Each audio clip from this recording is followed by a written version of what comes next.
Bismillahirrahmanirrahim. Assalamualaikum warahmatullahi wabarakatuh. Kami dari kelompok 2 akan mempresentasikan mengenai sel prokaryotik dari MK Biologi Sel. Saya Baik Firda Ramadhani sebagai moderator sekaligus pemateri pertama, dan Saudari Diatul Fitri sebagai pemateri kedua, dan Saudari Inayatul Ulianur sebagai pemateri ketiga. Sel prokaryotik adalah sel yang memiliki struktur yang sederhana, sehingga sel ini digolongkan ke dalam kingdom Monera. Sel prokaryotik juga dapat dimaknai sebagai sel yang tidak memiliki membran sebelum sel inti, sehingga sel ini berada dalam protoplasma.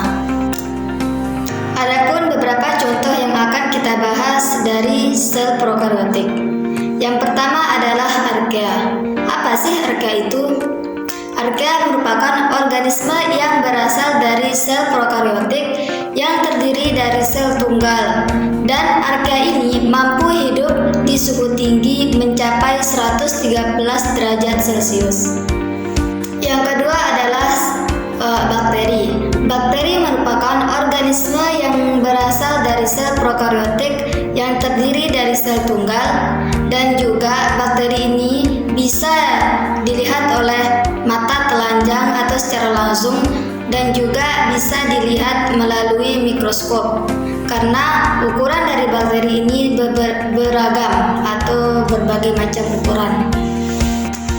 Adapun contoh terakhir dari sel prokaryotik adalah Cyanobacteria. Cyanobacteria ini juga dikenal atau juga bisa disebut sebagai ganggang hijau biru.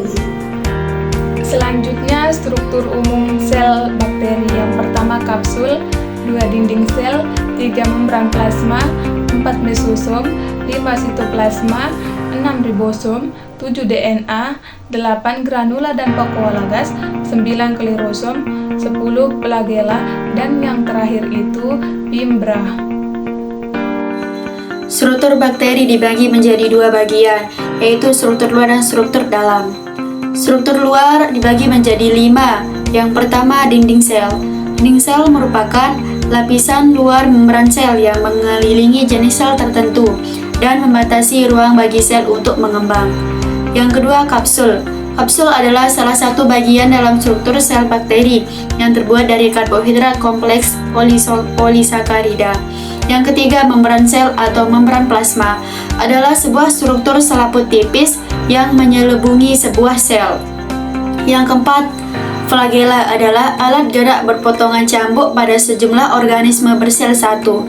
Dan yang kelima adalah tonjok pili, merupakan tonjolan kecil menyerupai rambut yang muncul dari permukaan sel luar dan lebih pendek dari flagella.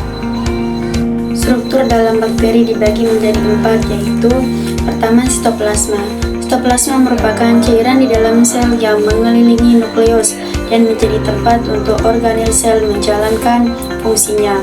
Kedua, nukleoid adalah area sitoplasma di mana DNA kromosom berada. Ketiga, ribosom. Ribosom merupakan organel ukuran kecil dan padat yang terdapat dalam sel dan berperan sebagai tempat sintesis protein. Yang keempat adalah plasmid, adalah DNA ekstrakromosomal yang dapat bereplikasi secara autonom dan bisa ditemukan pada sel hidup.